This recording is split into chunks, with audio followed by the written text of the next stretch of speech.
You are watching HDS channel. Welcome to my channel. Hi my FPFs and my YTFs. আশা করি সবাই ভালো আছো। গত সোমবার চলে গেছিলাম দেবারতিস পার্লারে হেয়ার কাট করাতে। দিন বলবো না, বহু বছর পর আবার হেয়ার কাট করালাম।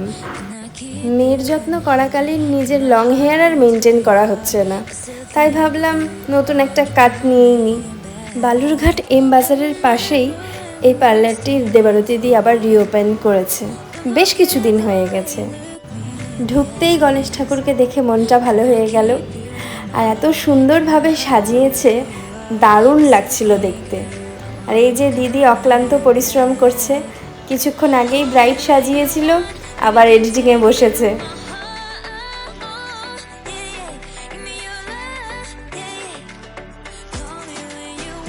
আর এই যে আমি হেয়ার কাটের আগের লুকস, তারপরে দেখো পরে কেমন লুকস ক্রিয়েট হয়।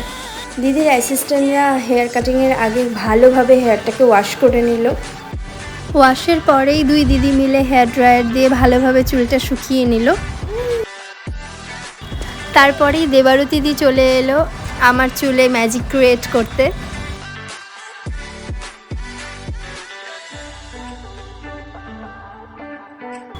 ম্যাজিক ক্রিয়েট করার আগে পুরনো দিনের নাগিন কন্যার মতন আমাকে স্টাইল করে দিল, যাতে হেয়ার কাটটা করতে সুবিধা হয়।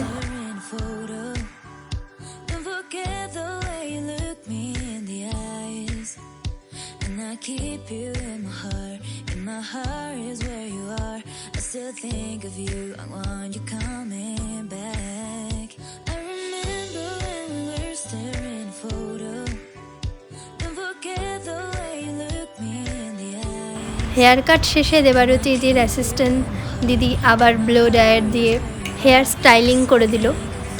আর এই গোটা প্রসেস চলাকালীন আমার এত ভালো লাগছিল, এত আরাম লাগছিল। আর এই যে ফাইনাল লুক, আমার তো ভীষণ পছন্দ হয়েছে। তোমাদের কেমন লাগছে আমাকে কমেন্টে অবশ্যই জানিও। মামা কেমন লাগছে?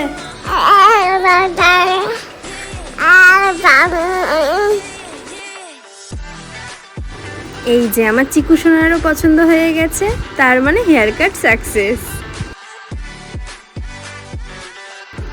আমার এই হালকা পাতলা ব্লগগুলো যদি তোমাদের সবার ভালো লেগে থাকে, আমাকে অবশ্যই কমেন্টে জানাবে। আর এই যে ব্যাক সাইড থেকেও ভীষণ সুন্দর লাগছে হেয়ার কাটটা। আমার এই ভিডিওগুলি তোমাদের যদি ভালো লাগে তাহলে like, comment, share and subscribe করো। Thank you so much for watching my video. Okay, by.